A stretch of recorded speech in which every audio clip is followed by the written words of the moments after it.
үжин гэдэг. Би тэгээ 12 настай.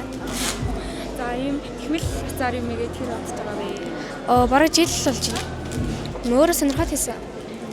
Одоо ийм нэг цэцгийг гэх юм уу бүр том жижиг цэцэг тэгээ бас том цэцэгнүүдийг хийгээд тэр хугацаа зарцуулдаг байх. Жижиг цэцэг хийгээд нэг 20 минут болно. Тэгээ том цэцэгнээ 30 минут л болдог. Аав ээж нь бас яаж дэмждэг вэ? Нэг хүлийн ууц тэгээд авч өгч тэгээд яаж тусалдаг. Энэ хэл сурмаар хөтөд байгаа шүү дээ. Тэднэрт одоо хандаж хэлэх үгүй нүү? Хийгээд хэцүү ч гэсэн сурчил амар амархан.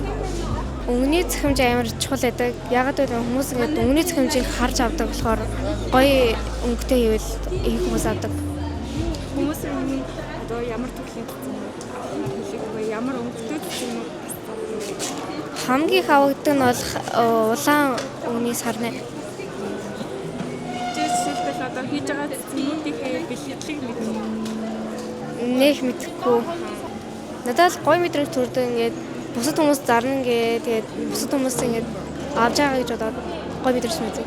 Энэ дундад цэцэг нь одоо 20,000 гэж байгаа. Тэгээд арай жижигдүү болоод ирэхэд бол 15,000 болж байгаа. бүр том цэцэг. Энэ 30,000 гэж байгаа. Дэлгүүр тавиад эсвэл мажи тэгээд юм дээр рил тавиад тэгээд зарагддаг бас. Ер нь бол амар гоё болсон байна. Тэгээд дахиад ирж авна маа гэдэг байсан гэдэг. Би бол дэлгүүртэй болохыг хүсдэг.